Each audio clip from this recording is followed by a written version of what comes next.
Welcome to another episode of the Meal Prep Monday podcast.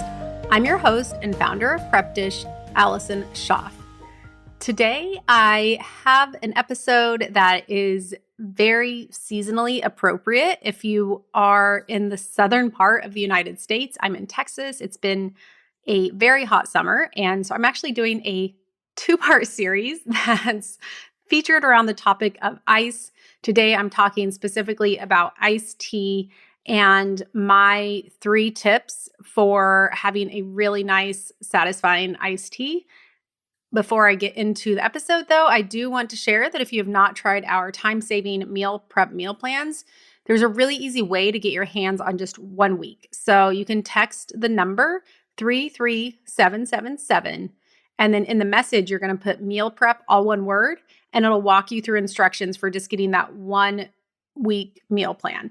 We give you, here's the meal plan that is easy. We talk you through our system and process at Prep Dish of kind of how they're laid out and to get you up and going with meal prep, and just gives you a chance to try it for a week and see if it's a fit for you. So again, just text the number 33777 and you're going to enter the word meal prep in the message. You can also go to prepdish.com/podcast, especially if you're on a computer, that might be easier. But both of those will let you try just a week, get that meal plan. Our real subscribers get to access, a bunch of different meal plans each week to choose from. But for the first week, we just want to give you, here's a meal plan, try it out, see how it goes. Okay, so today's episode on iced tea. I have to back up and a little history here. So I am actually a tea drinker, but usually hot tea. I drink hot tea all morning long, sometimes all day long, especially in the winter. Even in the summer, I will sometimes drink hot tea all day long. Although recently the temperatures have been triple digits, so I have really been craving iced tea. I am not usually a traditional iced tea drinker just because most iced tea is caffeinated. I did grow up with my mom always making sun tea. It was a big thing. She loved to always have in the summer her, container with her tea bags would always be sitting outside. She'd always be making some sun tea.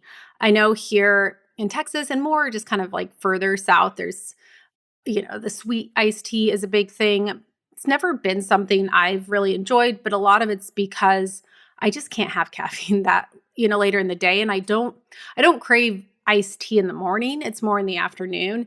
And my caffeine window is really ideally 7:30 to 10:30, not when I first wake up and before lunchtime. I can make it to about lunchtime, but even having it with lunch is just too late in the day for me. It starts to impact my sleep, which I don't want.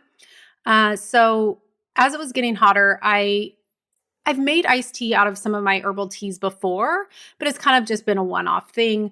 Over the past few weeks, though, I've really created sort of a system. And what I'm going to walk through in this episode are 3 tips for making your perfect cup of iced tea. Mine is really simple, but I always think that I want to hear the simple things people are doing that they're really loving and enjoying in the moment. And this is one of those things for me right now. So step 1 is finding the perfect tea. And I will say the perfect tea for you. So for me right now, that's red raspberry leaf. I love that it tastes a little more like kind of a black tea, but it naturally is caffeine free. It's really healthy for you. I will say a caveat there. I tried to research before this episode. I don't think it's one that you want to drink 10 cups a day. I'm probably having 1 or 2 glasses a day. It is safe for kids, but same thing. I wouldn't have kids drinking, nothing but this iced tea all day long. It's as with anything, right? Moderation is key. So quick caveat there. I'm not an expert in red raspberry leaf tea, but I do know it also has a lot of health benefits to it as well. It's one that I bought in bulk. So when I say find the perfect tea, one is the flavor. So for me, that's red raspberry leaf because I like the flavor.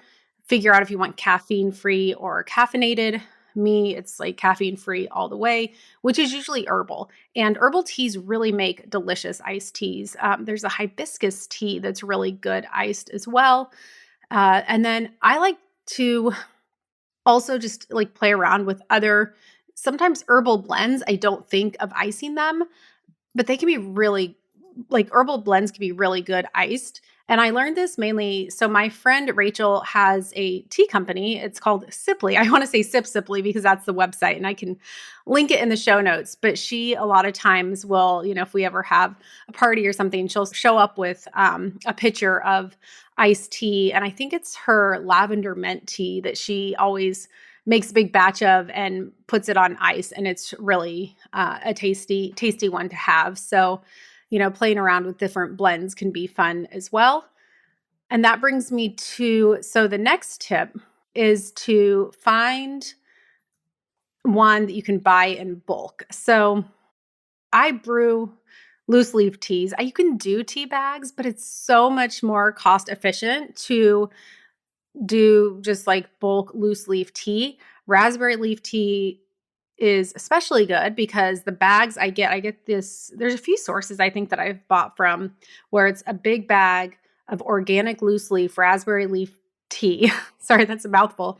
And it's so big that it's like, I feel like I can't even go through it in a year, which is partly why I was inspired to make iced tea out of it because I have so much of it taking over my pantry. But if you can find one that you can buy in bulk or even just loose leaf tea in general, it's just going to be a lot more cost efficient, especially if you start kind of making it on a regular basis like I've been doing over the past few weeks. I like to have one that I can buy in bulk. And then the third thing is to consider how you're going to store the tea. So for me, when I'm making the iced tea, I used to kind of just make it in real time. Like I'd get a craving for it, I'd make it, I'd put it on ice.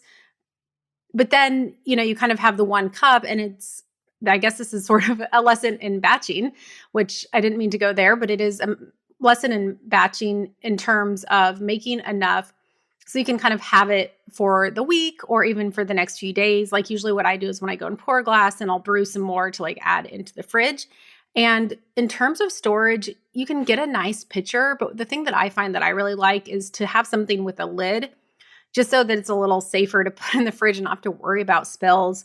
We have some nice glass containers that we use with our, oh gosh, I can't remember the name of the machine that makes sparkling water, but we have a machine that makes sparkling water. It has a fancy name. I'm sure some of you are like shouting it.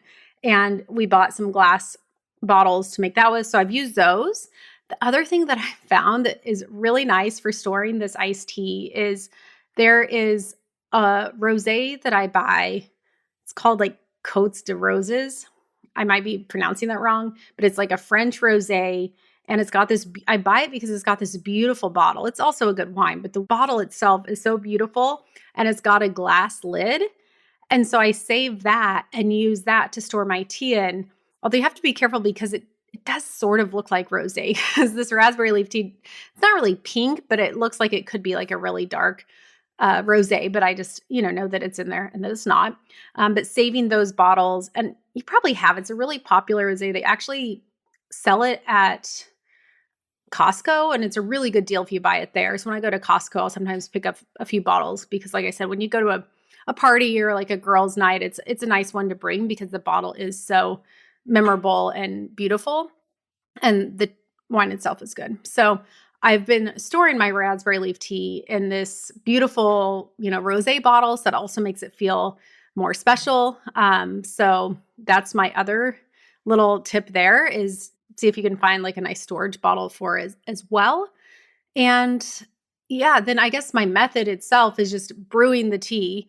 And even if I don't necessarily brew 6 cups at a time. Sometimes I will brew just 1 cup, but it's really concentrated. And then I just add water. So you don't have to make a big batch all at once. You can just do kind of a small cup and you're basically making a concentrate and then adding water to it. So I hope that some of you are inspired by this episode. I know it seems really simple, but it's just something that's been really refreshing lately. If you're already in the habit of doing meal prep, this would be a great thing to just kind of add in on your prep time, just making some iced tea for the week. Again, it's been really refreshing and a great reminder that you can enjoy iced tea even if you're trying to cut back on caffeine. I will make sure to put links in the show notes for a lot of the items I talked about if you're curious about any of that. And like I mentioned, I will be back next week. I'm continuing on the theme of ice. I guess that's just what happens when you live in Texas and it's 100 degrees for days in a row. You're going to get a few episodes on ice. And quick reminder before I take off to, if you want to try out our time-saving meal prep meal plan, you can text the number 33777 and text the word meal prep, all one word. Or you can just head to prepdish.com/podcast. Either of those will get you that one free week to give it a try. That is all I have for this week. I will be back again next Monday with another episode.